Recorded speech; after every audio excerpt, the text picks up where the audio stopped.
Good morning students. आज हम पढ़ेंगे चैप्टर 3 हमारी बदलती पृथ्वी। पृथ्वी की परतों के बारे में पढ़ा था कि पृथ्वी में क्या है, 3 परतें हैं।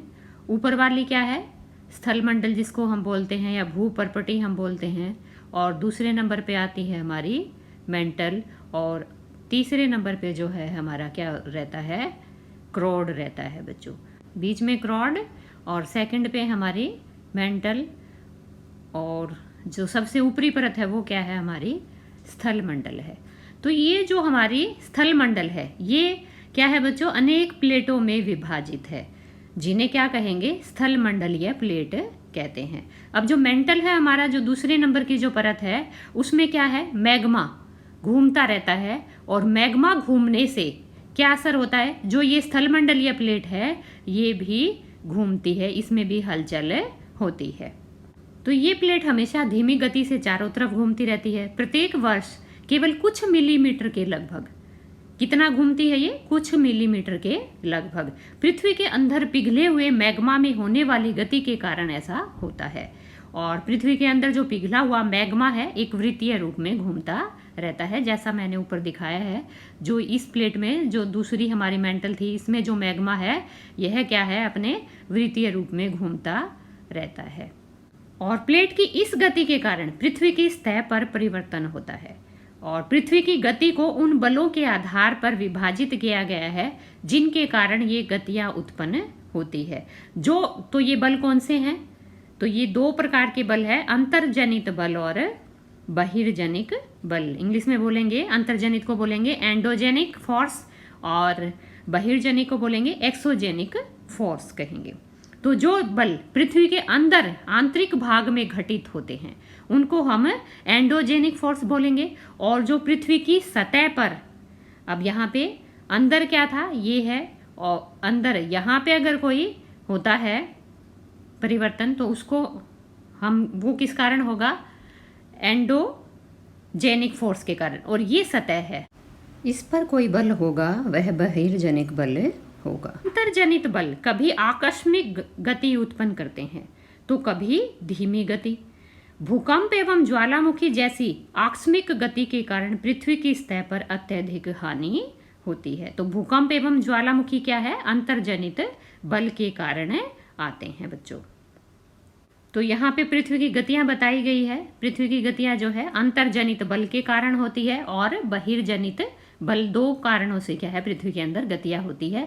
अंतर्जनित बल में कौन से आते हैं, आकस्मिक बल और भूकंप। आकस्मिक बल किस कारण आता है, जैसे भूकंप आएगा तो आकस्मिक बल लगेगा, ज्वालामुखी फटेगा तो आकस्मिक बल लगेगा, और अगर भूस्खलन होगा तो भी क्या है, आकस्मिक बल लगेगा। दूसरा है अंतर्जनित बल में हमारा पटल विरूपण बल। अब पटल विरूपण इसके नाम से ही क्या है, स्पष्ट है, पटल के ऊपर विरूपण, रूप का आना, मतलब जो सतह है उस पर क्या होना, पर्वत निर्माणकारी बल। तो जो अंतर्जनित बल है वो क्या है, उसमें 2 बल काम करते हैं, आकस्मिक बल और पटल विरूपण बल। आकस्मिक बल में भूकंप, ज्वालामुखी, भूस्खलन, और पटल विरूपण बल के कारण किसका निर्माण होता है, पर्वतों का निर्माण होता है। अब दूसरा बल है हमारा बहिर्जनित बल, जो सतह पर पैदा होता है। तो यह क्या है, अपर्दन और निक्षेपण करता है। अब इनके कारण कौन सी आकृतियां, ये किस कारण होता है, अपर्दन और निक्षेपण का कारण क्या है, जैसे नदी का बहता जल, या पवन, या समुद्री तरंग, या फिर हिमनद। इनके कारण क्या है, हमारा बहिर्जनित बल लगता है, जिससे क्या है, पृथ्वी में गति होती है।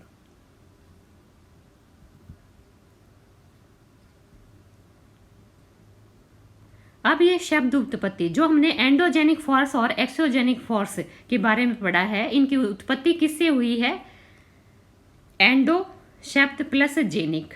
एंडो का मतलब क्या है, अंत है, मतलब अंदर, और एक्सो का मतलब क्या है, बाह्य, मतलब बाहर, और जेनिक का मतलब क्या होता है बच्चों, उत्पत्ति। तो दोनों क्या है, अंदर जो उत्पत्ति होती है उसको क्या बोलेंगे, एंडोजेनिक, और जो बाहर उत्पत्ति होती है उसको क्या बोलेंगे, एक्सोजेनिक।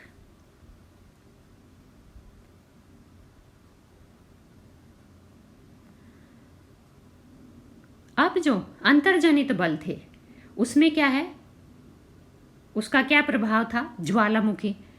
अंतर्जनित बल का प्रभाव क्या था, ज्वालामुखी था एक। तो वो ज्वालामुखी क्या है, भूपर्पटी पर खुला एक ऐसा छिद्र होता है जिससे पिघला हुआ पदार्थ अचानक निकलता है। तो ये पिघला हुआ पदार्थ जब अंदर रहता है बच्चों तब मैग्मा कहलाता है। जैसे ये जो रेड रेड दिखा रखा है ये क्या है, मैग्मा है इसके अंदर, और इसको मैग्मा कोस्ट बोला है इसने। और जब ये बाहर आ गया तो ये मैग्मा जब बाहर आ गया तो इसका नाम क्या रख दिया गया है, लावा। तब इसको क्या बोलते हैं बच्चों, लावा बोलते हैं। और ये ज्वालामुखी देखो कहाँ से आया है, ये मेंटल है हमारी पृथ्वी की ऊपर की सतह को क्या बोला है इसने, ये ऊपर की सतह है, इसको क्या बोला है, परपटी। ये परपटी है और इसके नीचे ये मेंटल है, और मेंटल में मैग्मा कोस्ट से मैग्मा निकल रहा है, और ये क्या है, पृथ्वी की सतह पर आकर क्या बन गया है, लावा बन गया है। और इधर इसको क्या बोलेंगे, क्रेटर।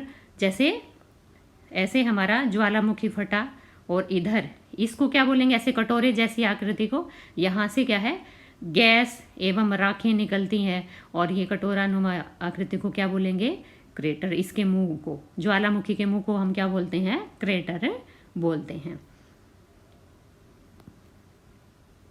तो अंतर्जनित बल के कारण क्या है, भूकंप भी आते हैं बच्चों, हमने पढ़ा। तो ये भूकंप जब स्थल मंडल या प्लेटें गति करती हैं तो पृथ्वी की सतह पर क्या है, कंपन होता है, और यह कंपन पृथ्वी के चारों ओर गति कर सकता है, और इस कंपन को हम क्या कहेंगे, भूकंप कहेंगे। भूपर्पटी के नीचे वह स्थान जहां कंपन आरंभ होता है उद्गम केंद्र कहलाता है। कौन सा है उद्गम केंद्र बच्चों, यहाँ ये क्या है, हमारी भूपर्पटी है, और इधर ये नीचे जो ये स्थान है जहां से क्या है, भूकंप का उत्पन्न हुआ है, भूकंप का उद्गम है, उसको हम क्या कहेंगे, उद्गम केंद्र कहेंगे। और ये क्या है, भूपर्पटी है। भूपर्पटी के ऊपर, उद्गम केंद्र के बिल्कुल ऊपर पृथ्वी की सतह पर जब ये फटता है, जब ये छेद बनाता है, तो वहां पे ये क्या कहलाता है, एपिसेंटर, अधिकेंद्र कहलाएगा बच्चों। तो ये क्वेश्चन बड़ा इंपॉर्टेंट है कि पूछता है वो आपसे कि उद्गम केंद्र क्या है और अधिकेंद्र क्या है। और यहाँ से अधिकेंद्र से क्या है, चारों तरफ क्या है, ये भूकंपीय तरंगे फैलती है, और जैसे जैसे ये दूर जाती जाएंगी ये भूकंपीय तरंगे, इनकी जो है तीव्रता कम होती जाती है। बिल्कुल अधिकेंद्र के पास सबसे ज़्यादा होती है, और लेकिन जैसे ही ये दूर जाती जाएंगी इनकी तीव्रता कम होती जाएगी। और जो अधिकेंद्र होता है उसके निकटतम भाग में सर्वाधिक हानि होती है। अब इसने बता रखा है कि उद्गम केंद्र के भू सतह पर उसके निकटतम स्थान को अधिकेंद्र कहते हैं। अब है हमारी भूकंपीय तरंगे, 3 प्रकार की होती हैं, पी तरंगे अथवा अनुदैर्ध्य तरंगे, एस तरंगे अथवा अनुप्रस्थ तरंगे, एल तरंगे अथवा पृष्ठीय तरंगे। और इन तरंगों के जो गुण धर्म है उसके बारे में एक अलग से वीडियो बनाऊंगी मैं, तब आप उसमें देखिएगा अच्छे से। भूकंप की भविष्यवाणी संभव नहीं, लेकिन यदि हम पहले से तैयार हों तो इसके प्रभाव को हम निश्चित रूप से कम कर सकते हैं। स्थानीय लोग भूकंप की संभावना का अनुमान लगा सकते हैं, जैसे जानवरों के व्यवहार के अध्ययन से, तालाब में मछलियों की उत्तेजना से, या सांपों के धरातल पर आने से। अगर हमें पता हो कि भूकंप आने पर हमें क्या क्या प्रिकॉशन लेने हैं, क्या सावधानियां बरतनी है, तो हम क्या है उससे बच सकते हैं। तो भूकंप के दौरान हमें कहाँ आश्रय लेना चाहिए, ये अब हम पढ़ेंगे। सुरक्षित स्थान पे जाना चाहिए सबसे पहले बच्चों। रसोई के सुरक्षित स्थान कौन सा है, रसोई के काउंटर या मेज के नीचे, या दीवार के अंदरूनी कोने में। अब मेज के नीचे कैसे, जैसे ये मेज है हमारी, और यहाँ अगर हम नीचे बैठेंगे तो क्या होगा, हमारा कम से कम नुकसान होगा, क्योंकि जैसे ही छत, ये कमरा है मान लो, यहाँ पे जैसे ही ये छत टूट कर गिरेगी तो इस मेज के ऊपर गिर कर क्या है, जब ये नीचे मेज की जो ऊपरी सतह है ये टूटेगी तो इसकी क्या है, गति कम हो जाएगी और चोट कम लगेगी। तो जब ये हम तक पहुँचेगी तो क्या है, हमें बहुत कम चोट लगेगी। और इसी तरह दीवार के अंदरूनी कोनों में, अब ये दीवारें हैं जैसे, अब इसके अंदरूनी कोनों में अगर हम यहाँ खड़े हो जाते हैं अंदरूनी कोनों में, तब भी क्या है, हमें बहुत कम चोट लगेगी। और हमें क्या है, किन से दूर रहना चाहिए, आग वाली जगहों से, चिमनी के आसपास, तथा टूट सकने वाली खिड़कियों, दर्पण एवं तस्वीर फ्रेम से भी हमें दूर रहना चाहिए। और पहले से तैयार रहना चाहिए। हमें पता होना चाहिए कि हमें क्या करना है अगर भूकंप आ जाए। तो इसके लिए क्या है, ये जो हमने ऊपर बताया कि सुरक्षित स्थान पे जाना चाहिए या इन चीज़ों से दूर रहना चाहिए, तो इसके बारे में क्या है, अपने दोस्तों एवं पारिवारिक सदस्यों के बीच जागरूकता फैलानी चाहिए, जिससे क्या है वो पूरे विश्वास के साथ इस आपदा का सामना कर सके। तो ये था भूकंप से बचाव के तरीके। अब क्या है बच्चों, 26 जनवरी 2001 को भुज शहर जो गुजरात में है वहां पे भूकंप आया था और बड़ी तीव्रता का भूकंप आया था। 6.9 की तीव्रता का भूकंप आया था और इसने क्या है काफी तबाही मचाई थी। तो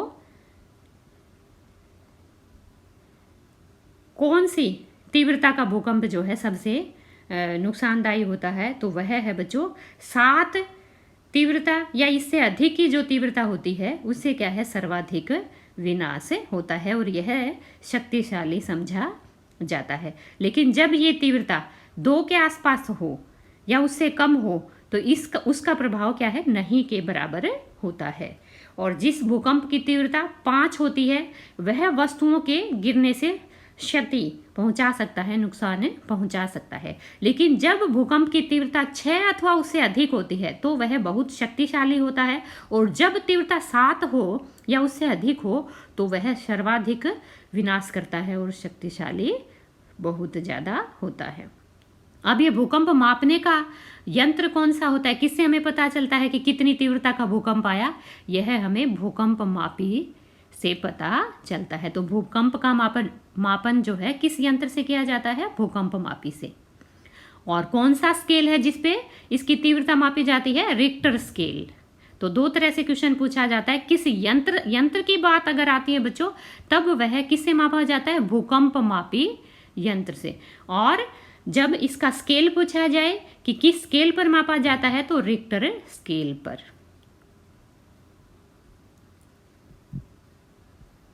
अब जो हमारा बहिर्जनित बल था, एक्सोजेनिक फोर्स था, उसके कारण जो स्थलाकृतियां बनती है उसके बारे में पढ़ेंगे। अपक्षय एवं अपर्दन।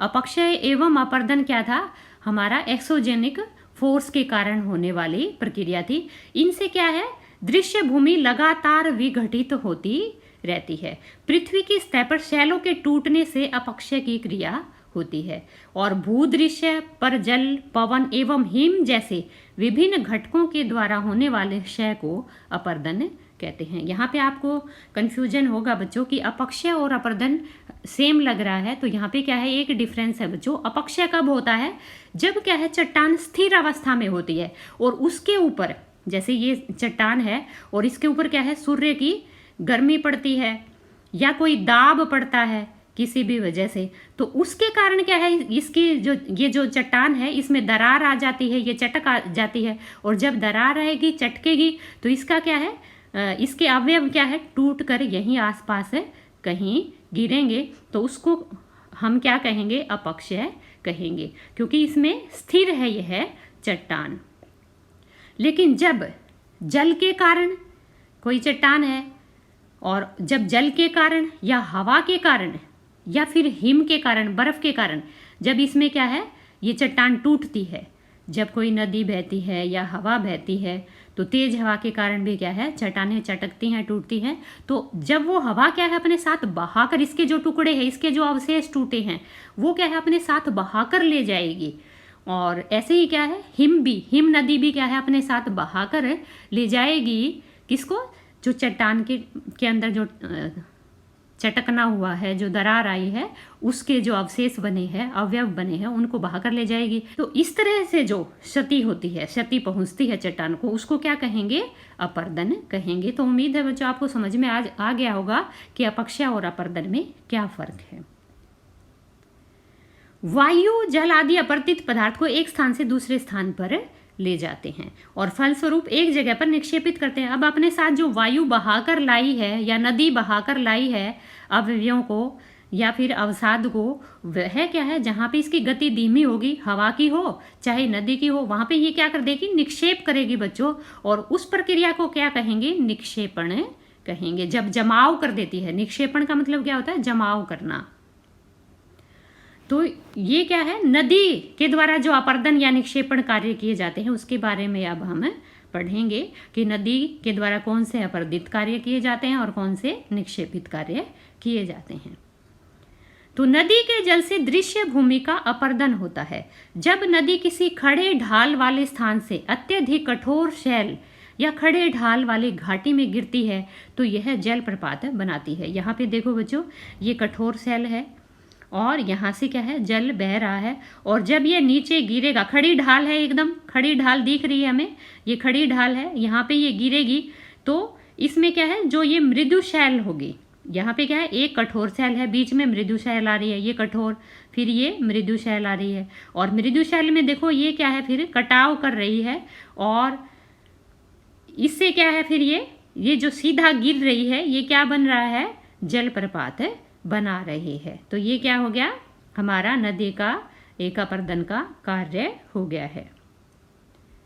और जब नदी मैदानी क्षेत्रों में प्रवेश करती है तो क्या करती है, वह मोड़दार मार्ग पर बहने लगती है। आपको पता ही है बच्चों कैसे बहती है नदी, ऐसे सर्पिलाकार में बहती है। तो इसको क्या कहेंगे, इन मोड़, ये जो मोड़ आए हैं इनको क्या कहेंगे, विसर्प कहेंगे। इस फोटो में अच्छे से समझा रखा है, जैसे ये नदी क्या है, बह रही है मोड़ में, और इन मोड़ों को हम क्या कहेंगे, विसर्प कहेंगे। ये जो मोड़ है इनको क्या कहेंगे, हम विसर्प कहेंगे।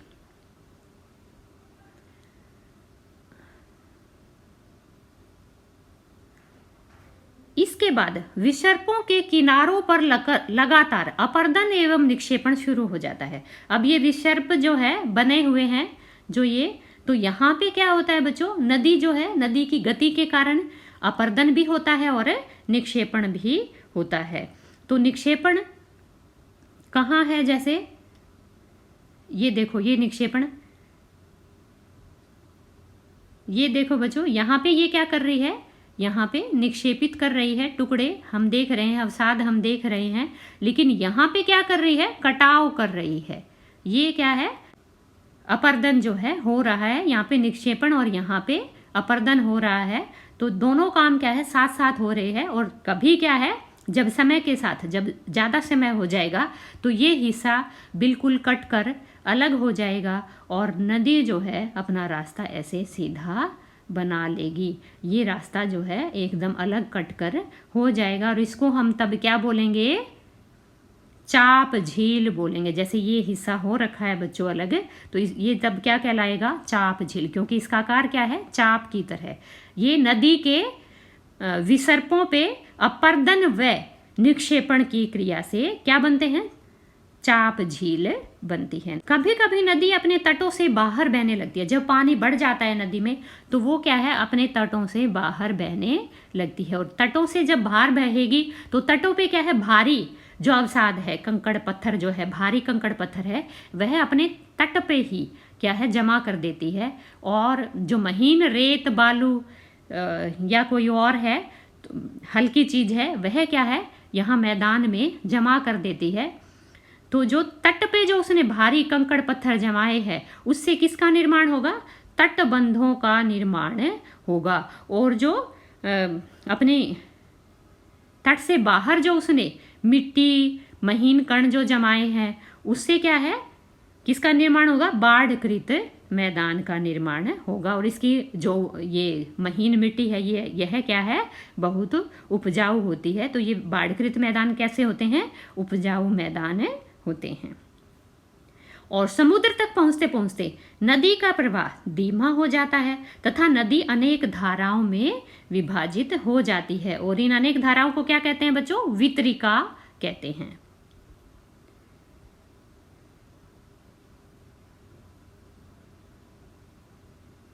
जैसे जैसे ही क्या है, ये समुद्र में गिरने वाली होती है तो इसकी क्या है, गति धीमी हो जाती है। गति धीमी होगी तो जरा सा ही कोई रुकावट आई और ये अपना क्या है, रास्ता बदल लेती है और कई टुकड़ों में बट जाती है। तो इन टुकड़ों को क्या कहेंगे, देखो यहाँ पे कितने टुकड़े बना रखे हैं, इसने टुकड़ों में से भी टुकड़े निकल के अपना आकार जो है लिया हुआ है। और इनको क्या कहेंगे, वितरिकाएं। तो ये देखो बच्चों किस तरह का आकार बनाया है इन वितरिकाओं ने। गति धीमी होने के कारण क्या है, यह कई आकार में कई वितरिकाओं में बंट गई है, तो ये डेल्टा का आकार बना दिया है, त्रिभुजाकार।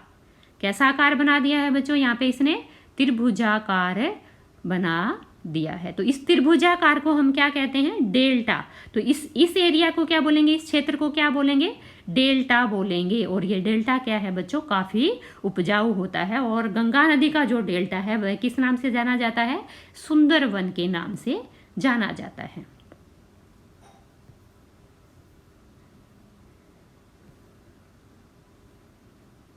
अब क्या आप जानते हैं में पढ़ेंगे हम।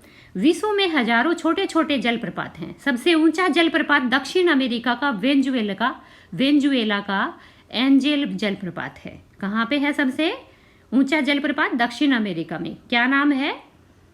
एंजेल जलप्रपात। देश कौन सा है? वेनेजुएला। अन्य जलप्रपात उत्तरी अमेरिका में कनाडा तथा संयुक्त राज्य अमेरिका की सीमा पर स्थित नियाग्रा जलप्रपात है। संयुक्त राज्य अमेरिका और कनाडा की सीमा पर स्थित है कौन सा? नियाग्रा जलप्रपात।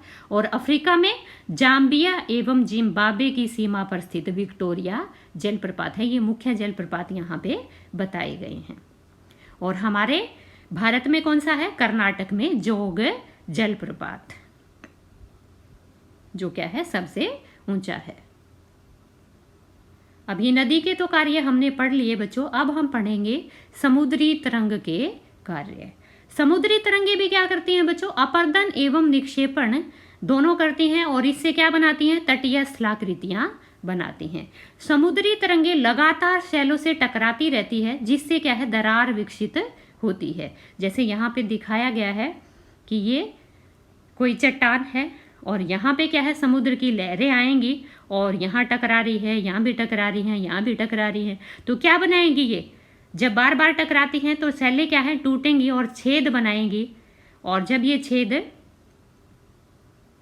अच्छा हो जाएगा तो इसको क्या बोलेंगे? समुद्री गुफा। गुफा का आकार ले लेता है ये, तब हम इस आकृति को क्या बोलते हैं? समुद्री गुफा। और जब ये गुफा बढ़ जाती है और आर पार क्या है? चट्टान को तोड़ देती है, तो ये तब क्या कहलाती है? तटीय मेहराब कहलाती है। जैसे उधर का हमें पानी दिखाई दे रहा है बच्चों, तो ये चट्टान के क्या है? आर पार इसने जगह बना ली है। तो इस तरह की आकृति को हम क्या कहेंगे? तटीय मेहराब, क्योंकि ये बड़ी होकर ऐसे मेहराब का आकार ग्रहण कर लेती है। इसमें आर पार भी दिखाई दे रहा है। और जब ये आर पार जैसे दिखने लगा और फिर क्या है? चट्टान की ऐसे बढ़ता क्या है? ये जो क्या रह जाए? छत भी एकदम टूट जाए, छत तक पहुंच जाए। और क्या है? आसपास की सिर्फ क्या है? फिर क्या रह जाए? ऐसे खंबा सा ही रह जाए, छत टूट जाए। जैसे यहाँ पे टूट गई है और यहाँ पे एक अलग सा खंबा खड़ा रह गया है, इसको क्या बोलेंगे? स्टैक। तो इस प्रकार की आकृति को क्या बोला जाता है? स्टैक। तो ये सारी किसकी है? अपर्दन के द्वारा निर्मित आकृतियां हैं, समुद्री तरंगों द्वारा अपर्दित आकृतियां हैं ये। समुद्री जल के ऊपर लगभग ऊर्ध्वाधर उठे हुए ऊंचे शैलीय तटों को समुद्र भृगु कहते हैं। समुद्री तरंगे किनारों पर अवसाद जमा कर समुद्री पुलिन का निर्माण करती है। अब समुद्री तरंगे क्या है? जो समुद्र है उसके किनारों पे भी अवसाद जमा करती है, और जिससे किसका निर्माण होता है? समुद्री पुलिन का, जिसे हम बीच भी कहते हैं बच्चों। क्या कहते हैं? बीच, जहाँ जो क्या है? बहुत अच्छे पर्यटक स्थल होते हैं। अब हम पढ़ेंगे हिमनद के कार्य। अब हिमनदी भी क्या है बच्चों? चलती है, उसमें भी गति होती है, और वह भी क्या है? अपनी अपर्दन व निक्षेपण की क्रिया करती है। हिमनदी होती क्या है? बर्फ की नदियां, इन्हें हम क्या कहेंगे? हिमनदी या हिमानी। हिमनद अपने नीचे की कठोर चट्टानों से गोलाश्मी मिट्टी और पत्थरों को अपर्दित कर देती है, और गोलाश्मी मिट्टी एवं पत्थरों से भूदृश्य का अपर्दन करती है। और हिमनद जब ये अपने नीचे की चट्टानों को अपर्दित करती है तो ये क्या हो जाती है? गहरी हो जाती है, और इससे क्या है? गहरे गर्तों का निर्माण होता है। पर्वतीय क्षेत्र में बर्फ पिघलने से उन गर्तों में जल भर जाता है और वे सुंदर झील बन जाते हैं। तो हिमनद के द्वारा लाए गए पदार्थ जैसे छोटे बड़े शैल, रेत एवं तलछट मिट्टी निक्षेपित होते हैं। ये निक्षेप हिमनद हिमोड का निर्माण करते हैं। जो हिम नदी अपने साथ जो बहाकर कंकड़ मिट्टी पत्थर जो लाती है उसको क्या बोलते हैं? हिमोड। उस अवसाद को क्या बोला जाता है बच्चों? हिमोड बोला जाता है।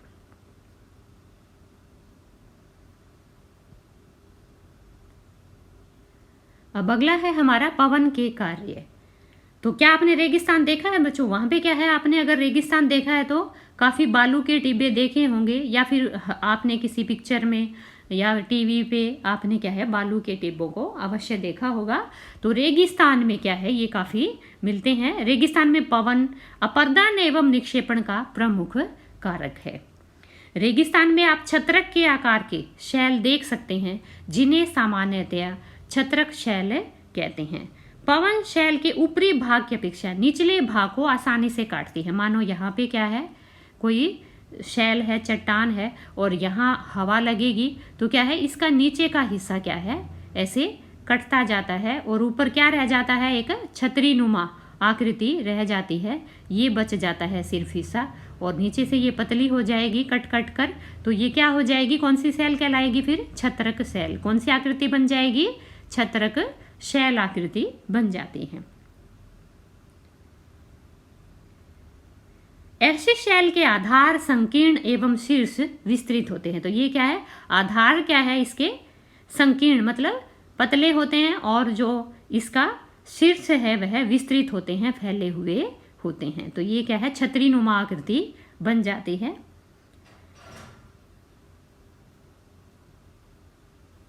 पवन चलने पर यह अपने साथ रेत को एक स्थान से दूसरे स्थान पर पहुंचाती है।